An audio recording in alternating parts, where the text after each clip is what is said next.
नमस्कार, स्वागत है आप सभी का ईटीवी भारत में। इस वक्त हमारे साथ डॉक्टर संतोष सिंह पटेल जी हैं। बता दें कि सर नेत्र रोग विशेषज्ञ हैं और डॉक्टर भीमराव अंबेडकर अस्पताल में कोविड का की जो टीम है, कोर कमेटी उनके सदस्य हैं। सर देखा जाए तो इन दिनों कोविड संक्रमण के चलते पोस्ट कोविड की बीमारियां बहुत सारी हो रही है। लोगों में बहुत तरह तरह की शिकायतें आ रही हैं, जैसे कि पहले ब्लैक फंगस आया, अब व्हाइट फंगस की बात हो रही है। तो कुछ राज्यों में व्हाइट फंगस के मामले सामने आए हैं। तो ये व्हाइट फंगस किस तरह की बीमारी है और ये क्या बीमारी है सर, इसके बारे में बताएं। नमस्कार सिद्धार्थ जी। ये वाइट फंगस बेसिकली एक तरह का फंगस है जिसमें मुंह में और कोई भी स्किन या मिकोसा में वाइट कलर का पैच बन जाता है। सो बेसिकली ये कैंडिडियासिस है, कैंडिडा इन्फेक्शन है, जो कि पहले भी होता रहा है लोगों को। और जो पेशेंट इम्यूनो कॉम्प्रोमाइज्ड है या कैंसर के पेशेंट है या कीमोथेरेपी में है या HIV रोग से ग्रसित है, उनको ये होता रहा है। इसका इलाज सिंपल है, अर्ली डायग्नोसिस से इजीली इलाज किया जा सकता है और कोई ऐसा जानलेवा नहीं है इनिशियल स्टेज। तो ये सर, ये ब्लैक फंगस से किस तरह अलग है? ब्लैक फंगस मतलब जिसको हम अभी म्यूकोरमाइकोसिस बोल रहे हैं, इससे थोड़ा डिफरेंट है, क्योंकि म्यूकोरमाइकोसिस की जो बीमारी है ये थोड़ा सा डिस्ट्रक्टिव या विरुलेंट जैसी है, या ज़्यादा गंभीर रूप से जल्दी फैलने वाला फंगस है।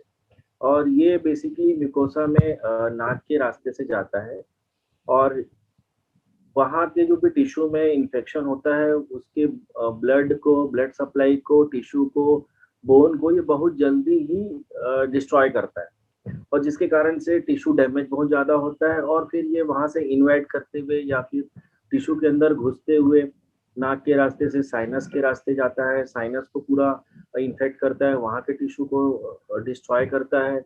उससे मुंह में आता है, मुंह के जो अपर पार्ट होता है, जो तलवा जिसको बोलते हैं, हार्ड पैलेट, वहाँ फिर आँख में, आँख की बोन को जो बाउंड्री है उसको तोड़ते हुए, उसको डिस्ट्रॉय करते हुए आँख को इन्वॉल्व करता है और उसके रास्ते से पीछे ऑप्टिक नर्व से होते हुए ब्रेन में जाता है। तो इस तरह से ये थोड़ा ज़्यादा डिस्ट्रक्टिव और विरुलेंट गंभीर टाइप का है और इसके फैलाव में बहुत जल्दी फैलता है।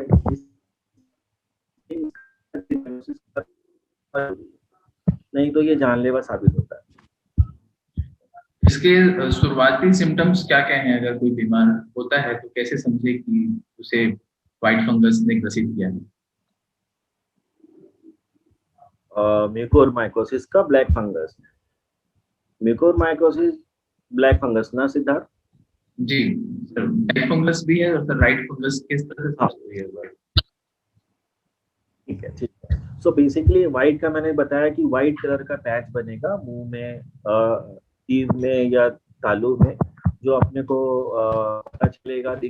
जो हवा के रास्ते, जो कंस्ट्रक्शन साइट है वहाँ पे जो फंगस है, वो जो उड़ के हवा के रास्ते या फिर हम जहाँ पे भी थोड़ा सा सीलन वाली जगह वहाँ से या हॉस्पिटल से कहीं से भी, ये नॉर्मल कॉमन सेल, कई बार हम कॉमन नॉर्मल कॉमन सेल रहता है।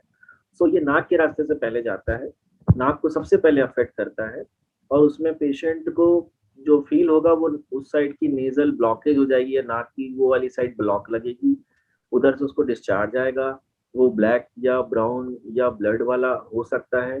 ये फर्स्ट सिम्टम है और यहीं पे मरीज को तुरंत जांच कराना है। ये बीमारी हर किसी को नहीं होगी, ये भी हमको सोचने की चीज है कि हर किसी को ये बीमारी नहीं होगी, हर कोरोना वाले को भी ये बीमारी नहीं होगी, तो इसमें एकदम डरने की बात नहीं है। परंतु हमको सजग रहने की जरूरी है कि वो किसी को भी हो सकती है।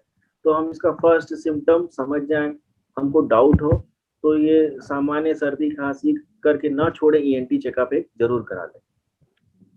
सेकंड स्टेज में जब ये बीमारी आगे बढ़ती है तो साइनस को इन्वॉल्व करती है, तो उसमें आदमी को इस वाली जगह में सूजन फील होगी, थोड़ा दर्द होगा। आंखों में जब ये जाएगी तो पलकों में थोड़ी सूजन आएगी, पलकों के आसपास आंख में थोड़ी लालिमा आएगी और थोड़ा सा सूजन लगेगा। आंख के मूवमेंट में पेशेंट को दर्द होगा, थोड़ा धुंधला दिखना चालू होगा। तो ये एडवांस स्टेज है, स्टेज 2-3। तो हमको यहाँ तक जाने की कंडीशन से पहले ही पेशेंट को पकड़, ताकि हम जल्दी से डायग्नोसिस करके जल्दी से इलाज कर पाए और 100% लोगों का लाइफ बचा पाए। क्योंकि ये बीमारी ऐसा नहीं कि अभी हुई है, ये पहले से भी होती रही है, सालों से होती रही है। बट अगर इसका स्टडी करें कि कोरोना अभी यूएस में भी हुआ, यूके में भी हुआ, यूरोप में हुआ, तो इंडिया में ही ज्यादा म्यूकोरमाइकोसिस क्यों होता है? तो बेसिकली हमारी कंट्री ही ऐसी है जहाँ का इन्वायरमेंट ऐसा है, ट्रॉपिकल कंट्री है। यहाँ पे पहले भी कई सारे पब्लिकेशन ऐसे हैं जो 2019 के पहले छपे हैं, उसमें ये डेटा है कि हमारे यहाँ जो इंसिडेंस है म्यूकोरमाइकोसिस का यूएस या यूके से 14 गुना ज्यादा पहले, जब कोविड था भी नहीं। तो ये हमारा इन्वायरमेंट, और कोविड के कारण से पेशेंट को म्यूकोरमाइकोसिस कुछ हो रहा है, उसके कुछ रिस्क फैक्टर, जो कॉमन रिस्क फैक्टर है उन पेशेंट्स को ज्यादा हो। हाँ सिद्धार्थ। तो सर ज्यादातर देखा गया है अभी कि जिस तरह से कोरोना संक्रमण से लोग जो ग्रसित हैं उन्हें ज्यादा ये प्रभावित कर रहा है, तो इसका कारण क्या है सर कि कोरोना संक्रमण से जो लोग जूझ रहे हैं उनको ज्यादा बीमारियां सामने आ रही है? हाँ हाँ, बेसिकली कोविड के जो पेशेंट है, कोरोना से जो संक्रमित हो रहे हैं, उनमें ये बीमारी अभी पाई गई है। हमारे यहाँ जैसे 90 से 95 केसेस हो गए छत्तीसगढ़ में, और दूसरे इंडिया के बाकी पार्ट में भी हो रहे हैं। परंतु ये सारे पेशेंट्स को नहीं हो रहे, क्योंकि कोविड के तो बहुत सारे पेशेंट पॉजिटिव हुए और ठीक हुए। मेनली उन पेशेंट्स को हो रहे हैं जिनको डायबिटीज था पहले से, या फिर जिनको डायबिटीज नहीं था परंतु उनको ट्रीटमेंट के दौरान स्टेरॉइड दिया गया, जो कि बहुत हाई डोज में दिया गया, एज पर जो गाइडलाइन रिकमेंडेड है उससे बहुत ज्यादा हाई। रिकमेंडेड गाइडलाइन है 5 to 10 डेज का, उससे बहुत ज्यादा दिनों तक दिया गया। इसके बावजूद भी ब्लड शुगर कंट्रोल नहीं हो पाया या नहीं किया गया, तो ये मेन रिस्क फैक्टर है। इसके अलावा पेशेंट को पहले से और कोई इम्यूनो कॉम्प्रोमाइज डिजीज या कोई बीमारी रही हो, पेशेंट को ऑक्सीजन थेरेपी दी गई हो, वेंटिलेटर पे रखा गया हो, हाइजीन मेंटेन वो नहीं कर पाया हो, क्योंकि हमारे पास हेल्थ सिस्टम में बहुत ज्यादा वर्कलोड था एंड पेशेंट अपनी फैमिली से आइसोलेट हो जाता था। जो फैमिली मेंबर्स अपन केयर करते हैं वो भी थोड़ा सा केयर मिस हो गया कोविड के कारण से। सो ये मेन रिस्क फैक्टर है। जिन पेशेंट्स में उनको म्यूकोरमाइकोसिस होने का रिस्क थोड़ा ज्यादा है, परंतु जिस मरीज को माइल्ड था। हाँ सिद्धार्थ जी सर, आप कंटिन्यू करें जी। हाँ, पर जिन मरीजों को माइल्ड कोविड था, जिनको थोड़े दिन सिम्टम आए, जो सामान्य दवाइयों से ठीक हो गए, जिनको पहले से डायबिटीज भी नहीं था, जिनको स्टेरॉइड नहीं चला, जिनको ऑक्सीजन नहीं चला, उनको 99% चांसेस है कि म्यूकोर नहीं हो। एक सवाल और लेना चाहूंगा सर, जिस तरह से बीमारी कोरोना मरीजों को हो रही है, तो आपने जैसे बताया कि सभी कोरोना मरीजों को नहीं हो रही है, जिनको ज्यादा स्टेरॉइड दिया गया उन्हीं को ये बीमारियां हो रही है, कुछ कुछ जो सिम्टम्स आते हैं उनमें। अब इससे इलाज के लिए क्या, इसका इलाज किस तरह से किया जा सकता है, कैसे बचाव किया जा सकता है इससे? सबसे पहला तो म्यूकोरमाइकोसिस के लिए हम सभी को समाज में इसका अवेयरनेस डेवलप करना है, क्योंकि प्रिवेंशन या बचाव ही सबसे अच्छा इलाज है इसके लिए।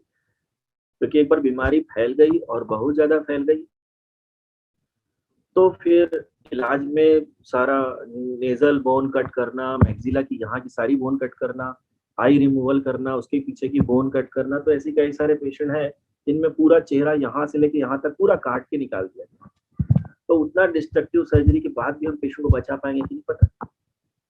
सो इम्पॉर्टेंट है कि हम अर्ली डायग्नोसिस, तो सारे कोविड पेशेंट्स एक बार अपना ब्लड शुगर चेक करा लें ड्यूरिंग ट्रीटमेंट या आफ्टर ट्रीटमेंट, क्योंकि कोविड के बाद हाई ब्लड शुगर या नए डायबिटीज के पेशेंट भी डेवलप हो रहे हैं। ये कोविड का साइड इफेक्ट जो हम देख रहे हैं। तो जिनको डायबिटीज नहीं था वो ये मत सोचो कि मुझे नहीं होगा, क्योंकि बहुत सारों का ब्लड शुगर ज्यादा आ रहा है जो नॉर्मल पेशेंट्स थे, यंग थे, तो वो हम कंट्रोल कर पाएंगे। और दूसरा, हम अर्ली सिम्टम्स मतलब early finding, nasal blockage, nasal discharge, any problem, तुरंत चेकअप। तो नाक के लेवल में ही पहुंचा रहेगा तो जस्ट नाक के अंदर एंडोस्कोपी से स्क्रैपिंग करेंगे एंड ट्रीटमेंट चालू करेंगे। हम अर्ली स्टेज में विदाउट डिस्ट्रक्शन डैमेज हम पेशेंट को बचा पाएंगे।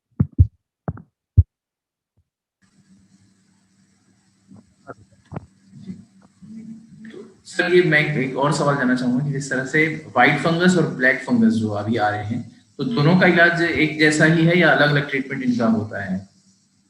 दोनों का इलाज अलग अलग है। क्योंकि दोनों अलग टाइप के फंगस से होता है, कैंडिडियासिस होता है और एक म्यूकोरमाइकोसिस होता है।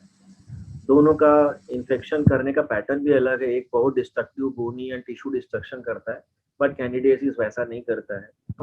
ट्रीटमेंट में भी अपन को इसमें एम्फोटेरेसिन बी देना पड़ता है म्यूकोरमाइकोसिस में, और जो थोड़ा लंबे समय तक चलता है, इंक्लूडिंग हमको जहाँ जिस टिश्यू को इन्वॉल्व किया है उसको डिब्राइड करके या कट करके रिमूव भी करना पड़ता है सर्जिकली। विदाउट उसके अगर सिर्फ दवाइयाँ देंगे तो उतनी असर नहीं करेगी, बट कैंडिडियासिस में वैसा नहीं है, सिर्फ दवाइयों से ही पेशेंट को हम ठीक कर सकते हो, और बहुत एडवांस स्टेज या एकदम कॉम्प्लिकेशन उसमें होने के चांसेस काफी रेयर है, कम। जिस तरह से कोरोना संक्रमण लोगों को फैल रहा है, तो क्या ये संक्रमित बीमारी है जिस तरह से ये लोगों को हो सकती है, एक दूसरे से फैल सकती है, ऐसे दोनों फंगस जो है? नहीं, वो ऐसा नहीं है, दोनों ही बीमारी ऐसा नहीं है। दोनों ही बीमारी का मेन कारण है इम्यूनो कॉम्प्रोमाइज होना, इम्यूनिटी कम होना, और जो रिस्क फैक्टर मैंने बताया वो रिस्क फैक्टर होना। तो कोई हेल्दी पर्सन जो इनके साथ है जिसको ये रिस्क फैक्टर नहीं है, तो उनके यहाँ से वहाँ उनको इन्फेक्शन के चांसेस नहीं, और या साथ में रहने से भी कोई रिस्क नहीं है कि ऐसा हो जाए। हाँ लोगों को क्या संदेश देना चाहेंगे सर, क्योंकि लगातार लोग बीमारियों से जूझ रहे हैं, लगातार दिक्कतें आ रही हैं, तो इसको बचने के लिए क्या आप संदेश देना चाहेंगे? बेसिकली हमको पहला चीज, कोरोना के कोई भी लक्षण लगते हैं तो इमीडिएट कोरोना टेस्ट, तो हमको बीमारी को खराब नहीं करना है, बिगाड़ना नहीं है, और एडवांस स्टेज तक डेवलप नहीं होने देना है कि हमको स्टेरॉइड की या एडमिशन की या वेंटिलेटर की जरूरत पड़े। So early diagnosis of corona सबसे इम्पोर्टेंट है। तो आपको जैसे ही लगता है कि सर्दी खांसी हुआ या थोड़ी तकलीफ हुई, तुरंत कोरोना जांच कराएं। अर्ली स्टेज में माइल्ड कैटेगरी में रहेंगे, ट्रीटमेंट आपका without steroid, without oxygen, without ventilator, without ICU admission होगा, तो आपको म्यूकोरमाइकोसिस के रिस्क बहुत कम हो जाएगा। सेकंड, हमको अगर कोई रिस्क फैक्टर है, साइड इफेक्ट जो म्यूकोरमाइकोसिस के लिए, लाइक डायबिटीज है या अनकंट्रोल ब्लड शुगर रहता है, या कोई हमको इम्यूनो कॉम्प्रोमाइज कंडीशन है, या हमको कीमोथेरेपी चलता है, तो हम अपने ब्लड शुगर कंट्रोल के लिए बहुत वॉचफुल रहें। तीसरा, कभी भी हम कोरोना का इलाज या किसी भी चीज का इलाज खुद से ना करें, क्योंकि कोविड में सारे इलाज के तरीके व्हाट्सएप, फेसबुक पे सब जगह सर्च करो ये व्हाट्सएप, तो अपना इलाज खुद ना करें, नहीं तो हम जितनी जरूरत है उससे ज्यादा दिन तक दवाइयाँ खाएंगे, एंटीबायोटिक खाएंगे, और अगेन वो हमारे शरीर में इम्यूनिटी को कम करें। चौथा, जितनी जल्दी मैंने जैसे बताया, नाक का जो सिम्टम अपने को लगता है वो आते ही हम चेक कराए, या हमको समझ नहीं आ रहा है तो कोई बात नहीं, कोरोना से आप रिकवर हो गए, जैसे ही रिकवरी के बाद एक बार ईएनटी चेकअप या नाक कान का जनरल चेकअप करा लें, तो वहां से आपको क्लियर हो जाएगा कि हाँ भाई मेरे को कोई रिस्क फैक्टर भी नहीं है।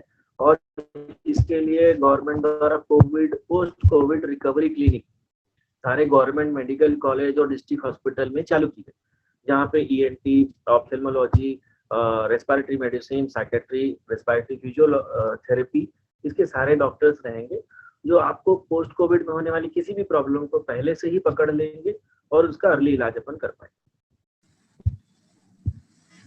ये थे हमारे साथ डॉक्टर संतोष सिंह पटेल जी, जिन्होंने बताया कि किस तरह से ब्लैक फंगस और व्हाइट फंगस क्या चीजें हैं और इससे कैसे बचा जा सकता है। बताया कि जिस तरह से कोरोना संक्रमण का जो खतरा हो रहा है, इस दौरान पहले ही अपने आप को सुरक्षित रख लें ताकि कोरोना संक्रमण ज्यादा बढ़े ना और ज्यादा दवाइयों का इस्तेमाल ना करना पड़े। ऐसे में आप अपने आप को बचा सकते हैं और अपने आप को सुरक्षित रख सकते हैं।